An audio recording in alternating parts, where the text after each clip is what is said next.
Matthew 22, verses 34 through 46. But when the Pharisees heard that he had silenced the Sadducees, they gathered together, and one of them, a lawyer, asked him a question to test him. "Teacher, which is the great commandment in the law?" And he said to him, "You shall love the Lord your God with all your heart, and with all your soul, and with all your mind. This is the great and first commandment, and a second is like it. You shall love your neighbor as yourself. On these two commandments depend all the law and the prophets." Now while the Pharisees were gathered together, Jesus asked them a question, saying, "What do you think about the Christ? Whose son is he?" They said to him, "The son of David." He said to them, "How is it then that David, in the Spirit, calls him Lord, saying, 'The Lord said to my Lord, sit at my right hand until I put your enemies under your feet'? If then David calls him Lord, how is he his son?" And no one was able to answer him a word, nor from that day did anyone dare to ask him any more questions. This is the word of the Lord. Good morning. If we have not met, my name is Andy Hovis. I'm recently on staff here after 20 years of being a member, and I'm really excited to share the gospel with you guys this morning.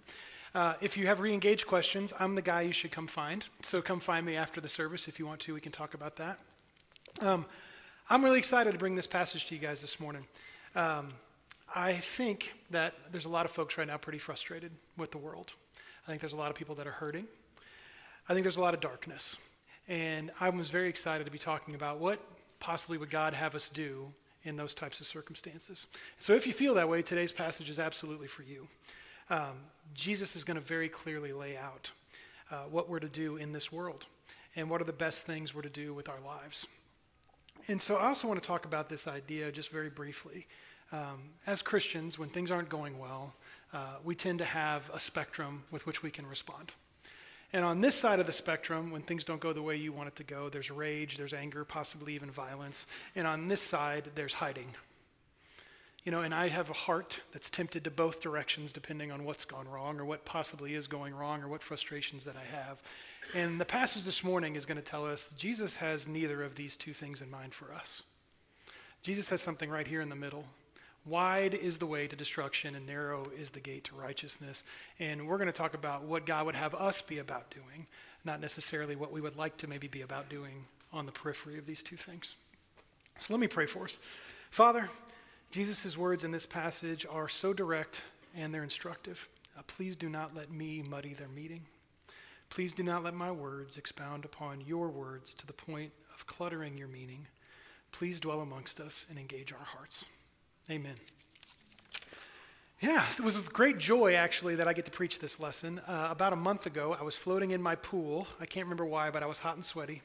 And I was floating in my pool, and Steve called me and said, "Hey, Andy, would you be willing to teach this passage instead of the next one? Because I want to extend the Gospel Grace series an extra week." So if you've been here for the last 5 weeks, we've been doing Gospel Grace.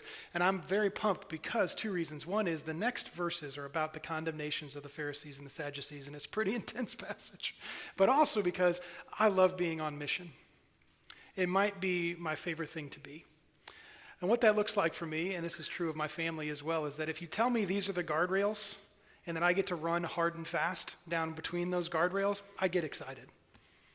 If you tell me this is what we're trying to do, and this is why we're trying to do it, and don't do these things, I get pretty pumped. You'll see that Elisa and I actually have the same thought process, which is why, that's my wife, by the way, which is why the Hovis family is generally always doing something. We're not ones to sit around. But you can imagine being wired to enjoy being on mission, that it's pretty easy to let your sin get in the way. If you're supposed to not do these two things and you're going as fast as you can and you think like I do, sometimes you forget what you're not supposed to be doing. And you can get going down all kinds of other paths. And the thing that, because I like being on mission and because our family is often doing things, the things that Elisa and I often disagree on the most are like priority items. In other words, what's going to come first? Should we do this or should we do this, and how fast can we get there? I wrote down some of these questions that have come up over the years for us because I think it's instructive for why priority matters. It's, do the kids get to join a club sports team before we've settled on a weekly church fellowship night? Do we rest this weekend? That's what I always want. Or spend it with our extended family? Do we schedule our weekly date night, or do we keep it open for ministry? Do we invite someone to live in the barn, or do we need that space? Do I take a new job, which possibly requires me to have less money and less time? It's been relevant recently. Do we save for college? Do we save for retirement? Do we save for a rainy day, or do we save to feed people? These are the very types of questions that most families are wrestling with on some level. What is it that we're going to do, and what's most important to do? And I think if your family's a lot like me, or a lot like ours, sometimes I don't stop and go, what actually would God have me do? What's the priority order with which God has said, this is how you're to engage with the world? And we're going to talk a little bit about that today. If you're new to Bridgepoint or to church in general or to just finding out about Jesus, I want to tell you guys something about something. And if you're old to Bridgepoint, bear with me for a minute.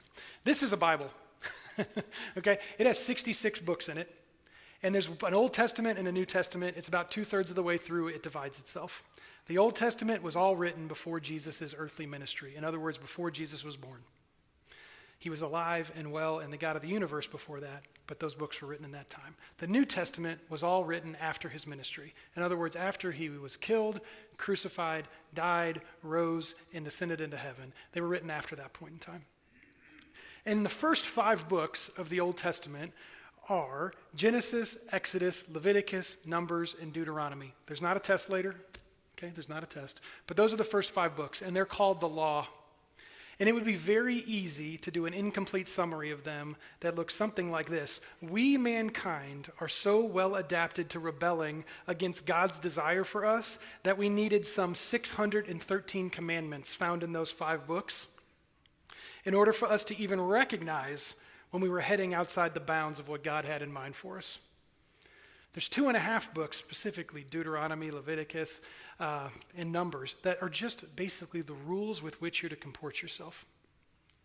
And those 613 rules, even with those in place saying, don't do this, come here, do that, move here, do this in this circumstances, we still manage to go, well, there's the boundary rails, and I'm going to go right outside of them. And the story of the first 5 books is effectively God's story of saying, despite how you behave, I will be faithful. Despite what you've done, I am still going to be loving. Despite what you've done, I'm still going to be caring. Despite what you've done, I'm still going to bless you. And that's relevant today because if you're like me and you're like the Hovis family, we have a deep streak of oppositional defiance. That means when Rodney, sweet Rodney, who I love, stands up here and says, sit down, I want to stand up. That means when he says, shake the hand of someone you don't know, I'm like, how about I find someone I know and we grumble together? How about we do that instead? When I see a speed limit sign, I most assuredly don't want to limit my speed to that number. I have a streak in me that says, I think I know what I'm doing. Please stop telling me what to do. Maybe you guys can relate to that. And so all of these 613 rules were given to us by God to show us the way to God, yet still, with 613 of them, we couldn't figure it out.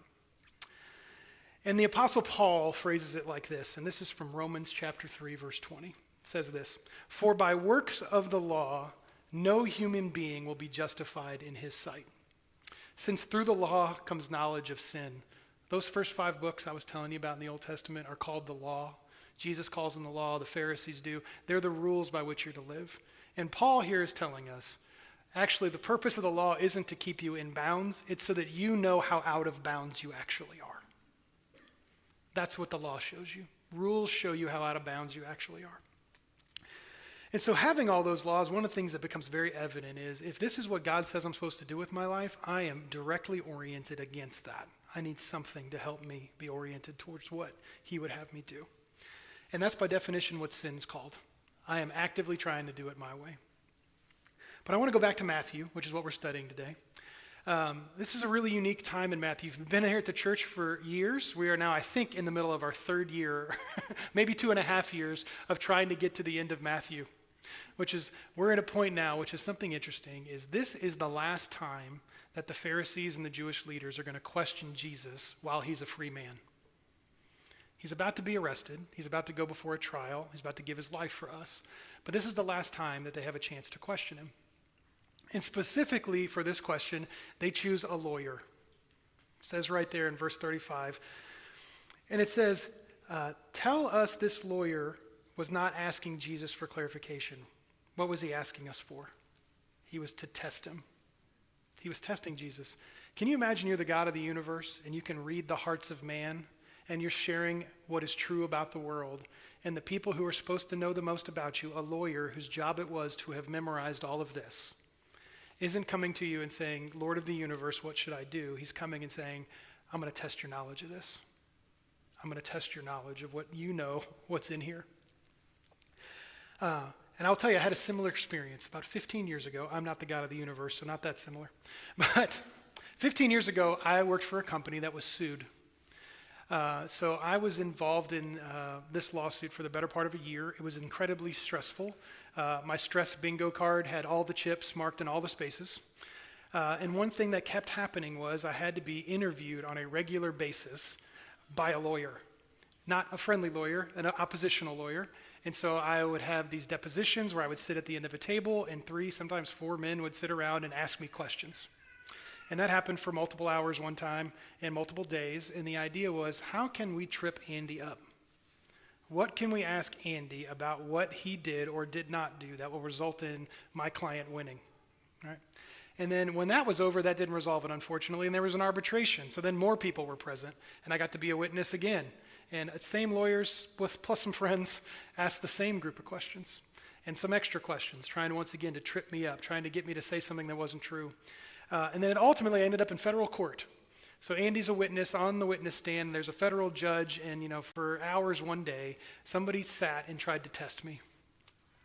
And I will tell you, my response was much different than the God of the universe, Jesus Christ, in this position. I was angry. I was frustrated. I most assuredly would not have given them a straight answer if I had the opportunity to, if I thought it would be helpful. I wanted to lash out. Like, why is my life being predicated upon you challenging me? That's what I thought in my heart. But I'll tell you, in the middle of that process, and I don't remember exactly when it happened, the Lord was gracious to me, and he gave me a little insight. He was like, Andy, you're freaking out. Just tell the truth, which you're doing, and you don't have to worry about any of this. Just tell the truth, and you don't have to worry about any of this. And John 8:32 says this, and you will know the truth, and the truth will set you free. And I will tell you, I had this peace of God upon me during the federal testimony that was like, no, bring it on. And all of a sudden I could be kind because the Lord said, I got your back if you tell the truth. And so out of that, I want you to consider that Jesus once again is being tested. And he doesn't respond with a hateful group of questions in response. He doesn't lash out. He doesn't get angry. He doesn't challenge their authority. He says, this is my authority and here's the answer. So he did quite the opposite of what many of us would do. So the lawyer in verse 36 says this, teacher, can y'all hear kind of the falseness of that? They're testing him, but they're asking him, hey, teach us. Teacher, which is the greatest commandment of the law? In other words, Jesus, of those 613 commands that are written down here, what's the most important? And he said to him, you shall love the Lord your God with all your heart, with all your soul, and with all your mind. This is the great and first commandment. Jesus, God in the flesh, could have easily answered that lawyer's question differently. If you guys recall the story at the well, Jesus meets a Samaritan woman who comes up to him, and they're talking, and it becomes obvious she's not telling the full truth. And then Jesus, very kindly in that environment, says, you're right, what you said isn't the truth. In fact, this is true, and this is true of you. And she's amazed by it. Jesus could have looked this Pharisee right in the face and said, instead of asking me which of these laws is the most important, how about we have a trial right now of the 400 ones you've broken? This one, this one, this one, this one, this one outside, this one, this one, this one in your heart. And he very graciously doesn't do that. He was rich in mercy. And he says, you shall love your God with all your heart, with all your soul, and with all your mind. He's quoting, actually, the Old Testament there, if you don't know. In Deuteronomy chapter 6, verse 5, It says this: you shall love the Lord your God with all your heart, with all your soul, and with all your might.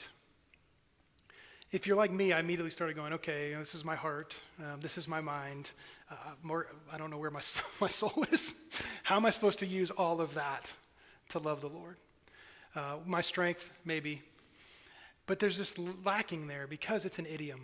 It's basically an ancient way of saying your entire being. It's the Lord's way of saying every part of you, your little toe, your big toe, all the way to the top of your last hair, is supposed to be loving God with everything that you have. So the first answer to my original question is like, okay, what's the appropriate priority order for my life? Is first Him. First Him. First love Him with every part of my being. So that leads to a question. If your heart works like mine and your mind works like mine, how do I do that? How am I supposed to use every part of me to love the Lord? How is God going to make that possible? How am I going to pull this off? Steve pointed out something last week, you guys remember this, that love is unique in God's way He describes Himself, because He says God is love, which is from 1 John 4:8. So God is love, which just begs the idea of, okay, what does that mean? If God is love, it's clearly not an emotion in this case, because He is that thing. What is it? And I'll tell you, before I give you the answer, I want to tease this out a little bit. Our culture gives a very different answer than what God would give. Our culture has an answer that sounds something like this, which part of this may be really helpful, and you go, yeah, I like that idea. And then the end of it, you might see where the problem lies. It's this: our culture embraces the idea that love is to accept a person fully without change and affirm them in every thought, word, and action. Maybe you're seeing that out there. Is that if you don't affirm someone in every word, deed, and action, they take it as you hate them because you don't love them. That's not the love of the Bible.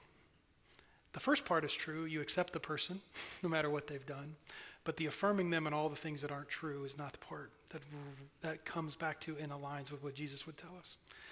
The biblical definition of love is this: self-giving for the benefit of others. Self-giving for the benefit of others. So when you hear God is love, what you hear is God is self-giving for the benefit of others. It's literally what He is doing and who He is and the actions that abide behind that. And so when you think about the Lord, He is literally giving Himself for the benefit of others. It's a very unique thing that He says, that is who I am. And I will just tell you, you are no benefit to others if you affirm them in every thought, in every word, and every action. I've been here 20 years. I know some of you for that long. I can assure you over that 20 years, if you affirmed me in everything that I thought, said, and did, you would be no friend of mine. I've needed help. I've needed direction. I've needed cures for stupid things that I've said. I've needed to repent of things when you've asked for my help and I have not given it to you. I've needed you to tell me, Andy, that thought process is going to result in some negative way of thinking. If someone would have been at that trial process with me, the first 2 steps, and said, Andy, you're not trusting the Lord, it would have been my friend, as opposed to the person who leaned in and said, yeah, you should be freaking out about that. That judge is going to get you. Yeah, those lawyers are going to find it. That would not have been my friend. So, the Apostle Paul defines this even better in Romans 5:8. And he defines love in this way: but God shows His love for us in that while we were still sinners, Christ died for us. That's the part where, despite who you are and what you've done, God died for you while you were still sinning, while you were still finding those 613 rules and working your way outside of them. He said, I'm going to love you anyway. And we could probably discuss for hours in here, okay, so what then should I do because of God's love? And we could have a very fruitful discussion. We don't have time this morning for all those areas. But then we could also talk about and have a very fruitful discussion about what would it mean to actually love the Lord, to grow an emotional climate within myself that makes me actually have affection for Jesus. Because I know if I lean into my own understanding, I oftentimes just get frustrated and angry. And that should never be what defines me if I've got Jesus in my life. And so what I would just encourage you guys is, if you want to cultivate a love, a care, and an emotion for Jesus, it's going to look a lot like what it would be if you wanted to cultivate that affection for anything else. If you want to love God more, you probably should spend some time with Him. If I want Elisa to love me more, I most assuredly better spend some time with her. right? You also need to praise the things about that thing that are good.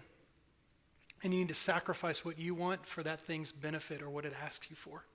So when you think about it, if you're having a hard time feeling an emotional connection to the Father, having a hard time feeling an emotional connection to your Savior, I would just encourage you that spending time with Him and praising Him and sacrificing things you care about for their benefit is the cure-all for that. But back to today's lesson. If God is love, and He defines love as self-giving for others, love is primarily an activity. It's primarily an activity. And so the question of how do we then love God with every part of our being, it turns into this. So what activity does God say will show that we love Him? What does Jesus and what does the Father say that He will know we love Him? And in one of the most intimate settings in the entire New Testament, if you don't know the Gospel of John, read it. It's wonderful. But there's these 2 chapters in 14 and 15 where Jesus sits down with His disciples and starts explaining to them in a real way who He is and what He's come to do. If you know the passage about the vine and the branches, that's in there. It's a beautiful setting. It's one of the few where Jesus just sits down and starts going, this is the way things are. And one of the things He says is, in 14:15, if you love me, you will keep my commandments. If you love me, you will keep my commandments. And the second thing He says a few verses later is this, which is an example. But I do as the Father has commanded me, so that the world may know that I love the Father. So there's this beautiful passage here that answers the question, so how do we love God with every part of our being? We do what He asks of us. We do what He asks of us. And what does He ask of us? Let's go back to verse 39 in Matthew. And I want you to pay attention to the first part of this. And it says in verse 39, and a second is like it. This second commandment is like the first one. Why is it like it? Because if you love me and you obey my commands, guess what you're going to be doing? What's about to be said right here. You shall love your neighbor as yourself. On these 2 commandments depend all the law and the prophets. So loving God and loving others is what this entire thing was built to point us to. So if we can love God by caring self-sacrificially with our heart and our mind and our body and laying down our own desires for His, if we can do that, you'll know you've loved the Father with every part of your being. And if you love your neighbor as yourself, that'll be the proof. It's really convicting. I will tell you, as I was reading it, I went, oh, so the Lord will know that I love Him if I obey Him. And the way that I'm to obey Him is to put other people before me. I will tell you, in my prioritization scale, that is not how I like to lay it out. It's not how I like to lay it out. John 15, 12 through 17, that same discussion. I want to read some of this because I was like, okay, then, how do I actually love my neighbor as well? I want to obey you, Jesus. How do I actually do it? And I will just encourage you that it's a very fine translation. It's excellent if you read friend that Jesus is about to say as neighbors. It's the same concept. So this is my commandment, that you love one another as I have loved you. This is how He expands on it. Greater love has no one than this, than someone who lays down his life for his friends. You are my friends if you do what I command you. No longer do I call you servants, for the servant does not know what his master is doing, but I have called you friends. For all that I have heard from my Father, I have made known to you. You did not choose me, but I chose, and appointed you that you should go and bear fruit, and that your fruit should abide, so that whatever you ask the Father in my name, He may give it to you. These things I command you, so that you will love one another. There is such rich theology in that passage, and we could probably spend hours and hours going different directions with it, but here's the direction I want to focus on. And you're seeing there's some emphasis on those verses, underlining and bolding. That's Andy Hovis. That's not in your Bible. But number one is, if there's such a rich theology, how did Jesus love His friends? And there's 3 things in here that really stand out to me. One is, He's going to lay down His life for them. In a few weeks, He's actually going to die for them. And so that's the obvious meaning. But there's depth to that. Jesus has spent the last 3 years with these men. He's given up His time. He most assuredly given up His treasure if He owns everything in the universe, because He lived a poor life to be with them. He's given up His ambition as a man and given it to the Lord the Father. He has given up His time, talent, treasure for their benefit. is an easy way to phrase it. It's not simply that he goes and dies. You know, one of the things you talk to a husband about, it's like, would you take a bullet for your wife? Yes, I absolutely would. Well, would you do the dishes for her? Yeah, whoa. Whoa on the dishes. Dying is easy. Dying to self is a lot harder. But that's what he says here. And then I love this second one. It says, what else did Jesus do for them? He says, all he knew of the Father, he told them. All he knew of the Father, he told them. And then the last one, and this gets controversial sometimes because I think we don't view friendship and being neighbors in the appropriate way. But it's this idea is he chose them. He chose these men to love. If you read the beginning of the Gospels, he's like, you, follow me. It's not, hey, come on, please. It's you, come. And I will just tell you that that is how we're commanded to love. I have these beautiful stories in my life, I hope you do too, where men decided to love me despite who I was. The best man at my wedding is this really nerdy guy who I love dearly 20 years on now, 25 years into our relationship, who wouldn't take himself out of his dorm room for you could have slid hundreds under there and he would have just ignored it. And I was like, hey, we're going to lunch. Hey, you and I were going to this thing. Hey, you're coming with me. Hey, come with me to this thing. And, 25 years later on, that's the closest relationship that I developed for the first 10 years of adult life. And you go, how does that happen? It's because I chose to love him. And I'm pretty sure that came from the Lord. In fact, I know it did. But we often think of friendship in this false dichotomy. That is, I'm only supposed to be friends with those who do what I do. If you like to knit, find the knitters. If you like to be quiet, find the people who are quiet. If you like to play sports, do that. If you like to get better at your handicap, okay, go play golf together. And I'm not saying you shouldn't have friends that fit those dynamics, but Christ didn't choose his friends based on some criteria that was unknown. He based his friends on, I'm going to choose to love you. And that's a really high calling. Right now, the youth, Victoria, is being very sweet. Michael Riley, our youth director's wife, is putting together an event where my oldest, she's looking away right now, where my oldest and some of the other girls who what I would call tend to be quiet are getting together to sit silently together and read. Okay? That's not what my friends would do together. But that's what they're doing together. And if you ask my youngest to be involved in that same activity, she would not want to be there. In fact, she would probably ruin it for the other people involved by going, how are you? Talk to me. Please talk to me. Talk to me. Please talk to me. Please talk to me. And so you have this thing where you're not only to be friends because it's easy. And I would even argue with you that the easier the friendships are, oftentimes the less meaningful they can be. And so my question for you guys is this: do our priorities align with God's? If he says, love God and love others, and you listed out your life, if you did a budget of your time and your talent and your treasures, and you listed it out, would it be evident to everyone around you, including yourself, that loving God and loving others was what you're doing? I'll tell you, mine doesn't often. I've got love self, absolutely higher on the list. I've got seek solace, seek peace. I've got make money somewhere on the top of that list. Make good grades, maybe, for some of you. Luckily, I'm past that phase of my life. Seeking success, perhaps that's on your list. And it's so instructive that when we often are talking amongst ourselves, in our own households or in our own hearts, rarely do I say, okay, so I'm supposed to love God and love others. Should I take this job or that job? Should I do this activity or that activity? Which one of these things would align most with what God has told me are the greatest two things I can do? I want to do something that no pastor has done here as far as I'm aware. I want you to take out your phones. Take out your phones. Pull up if you can. If you don't have a phone, it's okay. You don't need one. You can do this exercise anyway, but if you have one and you're visual like me, it's going to be helpful. Pull out your phones and pick your favorite mapping or directional software and click on it. Google Maps, Apple Maps. If it's Waze, they won't be quite as good. But click on Apple or Google. I don't mean for directions, it's not as good. Please don't send any hate mail for that. Okay? I just mean for this exercise. On the top right of your screen, there's these 4 squares or 3 squares, depending on the program you're using, that's going to let you have a satellite view. All right? Click on that. And then enter in your home address.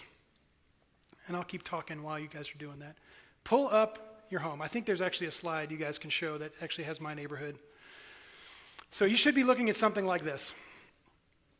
And I want to be very careful what I'm about to say next, because I want you to hear my heart for you guys in this is, if you struggle with a guilt and shame cycle, that's how you operate in life, which we've got some of those in our house where it's like, I didn't do what I was supposed to do, I feel guilty, now I'm shamed, so now I feel worse, so now I'm guilty, and now I'm shamed because I'm doubly guilty. So that cycle, that's not what Andy's trying to get across to you, nor is it what Jesus is trying to get across to you. He's trying to encourage you to be motivated as he is. Okay, so I want you to hear that. But then I want you to answer these questions. How many homes do you see on your screen? How many homes do you see? You can count mine if you want. How many people in those homes do you love like Jesus? How many people in those homes do you love like Jesus? And here's what that looks like, to rehash with you guys again. You've forsaken your own desires for their benefit. You've shared with them all God has shared with you. You've chosen to care for them regardless of who they are. If you need proof of this just struck me when I was studying this. If you need proof that regardless of who they are, you're supposed to love them, you know who was present in John 15 and 16? First of all, Peter's there, and as soon as Peter gets a chance to deny Jesus, he does it. He comes back around, thank God. But you know who else is there? Judas Iscariot. Jesus spent 3 years of his life with someone he knew was going to betray him, who knew was going to twist the words that came out of his mouth, who knew he was going to take a payment to harm him, and he still loved him anyway. It's just an encouragement. We don't have the ability to say, because of what you will do or what you won't do, I get to leave you behind. God is gracious, by the way. This sounds like, oh no, I haven't done enough. But God is gracious. He knows some of you don't walk well. He knows some of you struggle talking with strangers. He knows some of you, maybe like me, have no desire to talk to a stranger. I want to read my book in peace and then do what I want to do. He knows some of you, if you made a meal, it might be closer to poison than sustenance. He knows that about you. But at minimum, as far as it's up to you, you should know your neighbor's names.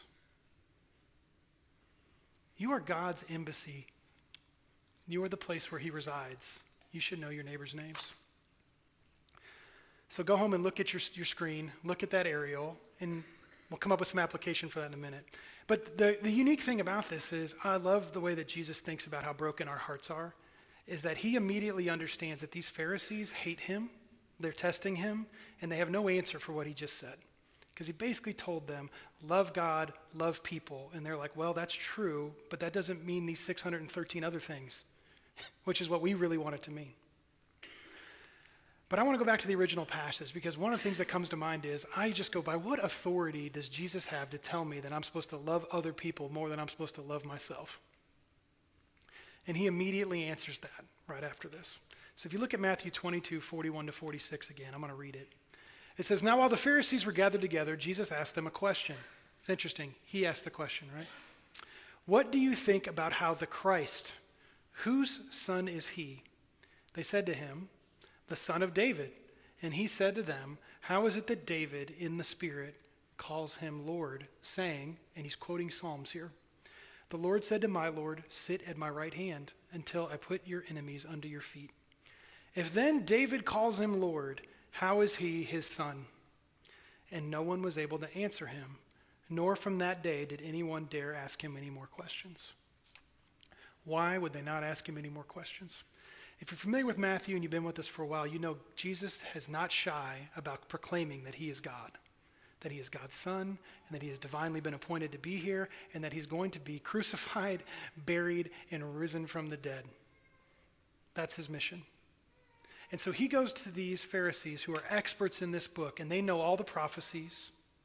They know all the things that are predicted about who the Messiah, which is what Jesus Christ is, was supposed to be. The Jews in his day were hopeful, probably like a lot of us are hopeful. Wouldn't it be nice if there was a king who came with a sword and struck down all the evil and made this place better?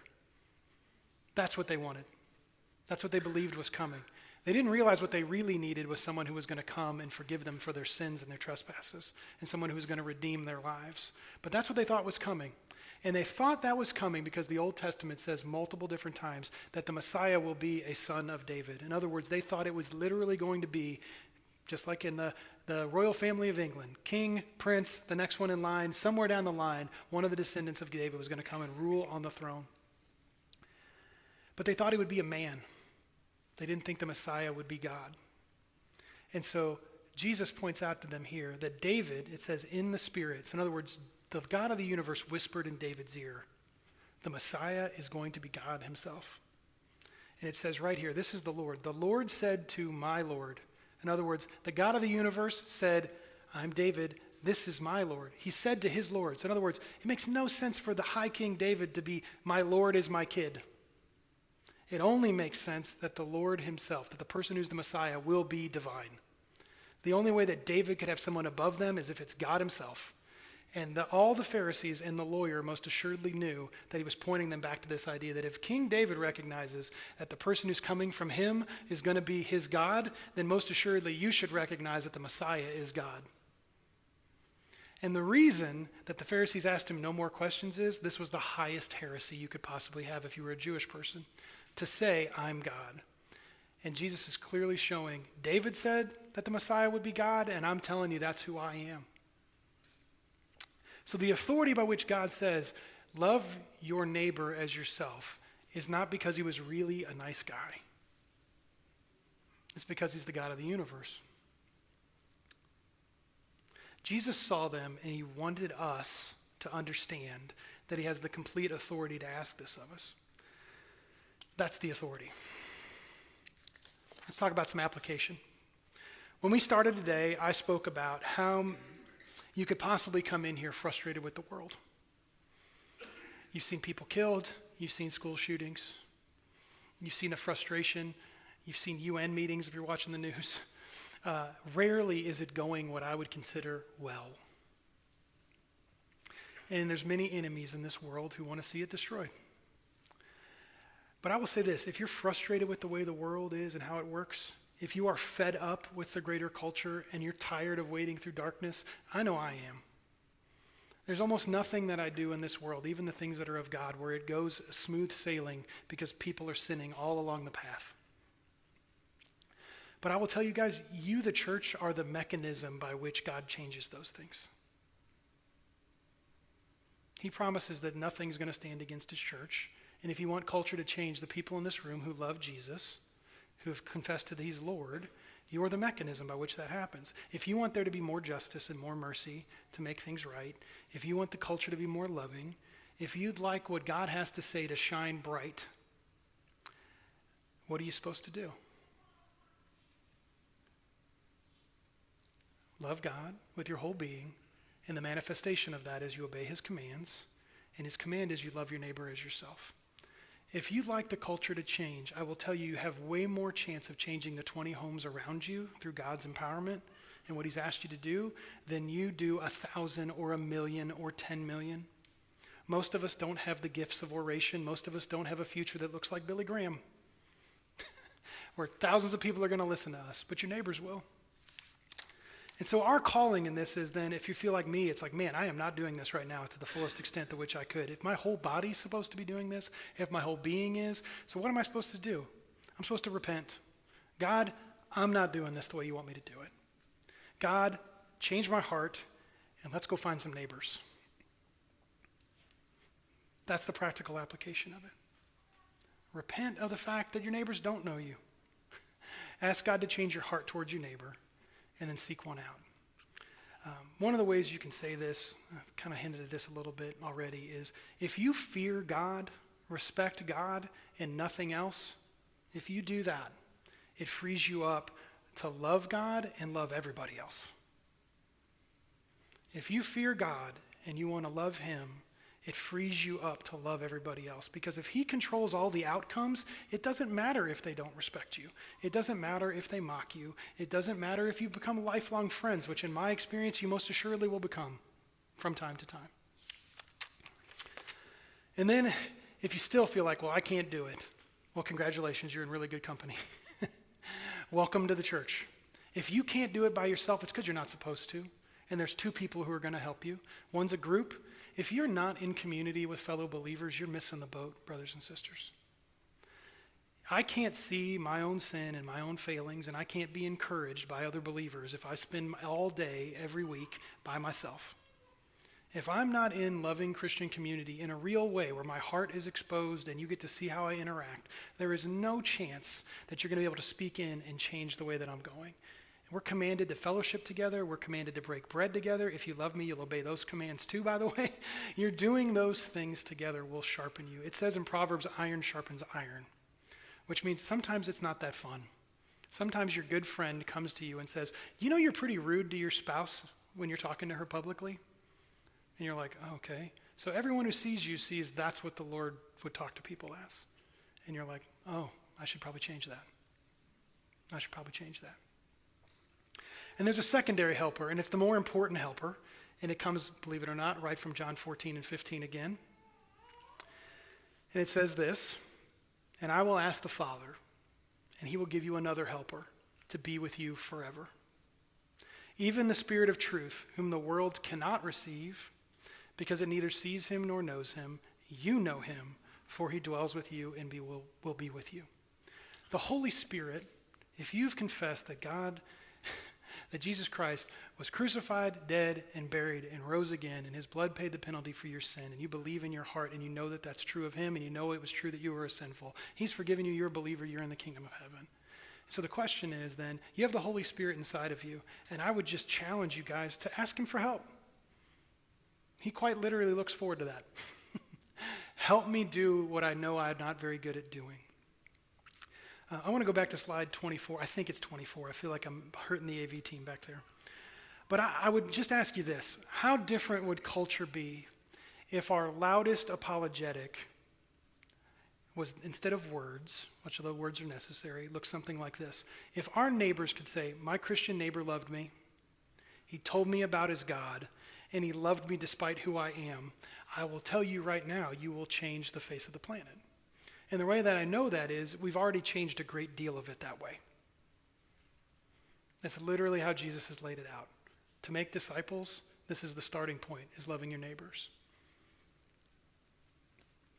So my challenge for you guys would be just this. What in your heart would need to change for the priority order of God to become how you actually approach the priority order of your life? What would you need to do? What would be a good first step to say to yourself, okay, I am focused on self. I'm focused on wealth. I'm focused on this pursuit. Heck, I'm focused on regular church attendance. I got my legalism down pat, whatever it might be. What would have to change to where my neighbors could say that about me? And then I've got an ending prayer here. So, Father, change our hearts towards you and our neighbors. We cannot. You can. We won't. You promise you will. I've shocked the worship team by being fast. So if you want to wave out that window right now, that'd be great.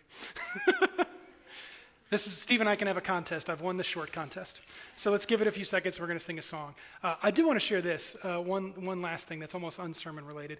If you weren't here at 10:30, one of the prime examples of how this plays out in the world is what we got to do today. We got to baptize two young, beautiful, come on up. We got to baptize two beautiful young women today. And their stories were effectively this: I was alone and my neighbor loved me. And because my neighbor loved me, I got to find out who Jesus was. And because I found out who Jesus was, I gave my life to him. And because I gave my life to him, I'm now in this church and I was baptized this morning. That's the practical outworking of it. It's to be an encouragement to you.